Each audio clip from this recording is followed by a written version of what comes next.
អស់គ្នាអានេះគឺយើងត្រៀមដើម្បីជារង្វាន់សម្រាប់ចុះតាមខេត្តអាហ្នឹងគឺយើង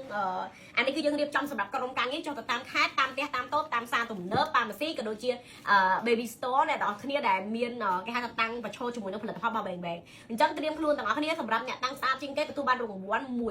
$1000ចាអញ្ចឹងសរុបមករង្វាន់របស់យើងមិនមែនត្រឹមមានតែលុយទេណាគឺយើងមានតាំងពីកាដូនាឡិកាពេជ្រអញ្ជៀនពេជ្រចិញ្ចៀនមាសខ្សែកពេជ្រហើយនឹងពពួករង្វាន់ទូរស័ព្ទដែលជាច្រើនគ្រឿងទៀតដែលយើងរៀបចំឲ្យក្រុមការងារយើងចុះទៅតាមទីតាំងហើយសម្រាប់គេហៅថាជាយើងនឹងធ្វើការ lucky draw ដើម្បីចុះទៅគេហៅថាហាងដែលតាំងផលិតផលរបស់ Bang Bang ចុះទៅប្រម៉ូទឲ្យផ្ទាល់ដោយ free តែម្ដងត្រៀមទាំងអស់គ្នាចាសម្រាប់ការ welcome ជាមួយនឹង CEO ផាផាចុះទៅហាងផ្ទាល់អមជាមួយនឹងរង្វាន់លើកទឹកចិត្តទៀតតែអញ្ចឹងហើយអ្នកនរគ្នាសម្រាប់អាជីវករគឺយើងធ្វើការលើកទឹកចិត្តជាមួយនឹងកញ្ចប់ថវិកា$2លានដែលយើងត្រៀមរួចជាស្រេចនៅក្នុងការចែកចាយជូនបងប្អូនទាំងអស់គ្នាជាមួយនឹងរង្វាន់ដ៏ច្រើនសន្ធឹកសន្ធាប់ត្រៀមខ្លួនទទួលរង្វាន់ពីផាផា brand ទាំងអស់គ្នាអរគុណច្រើនបាយបាយ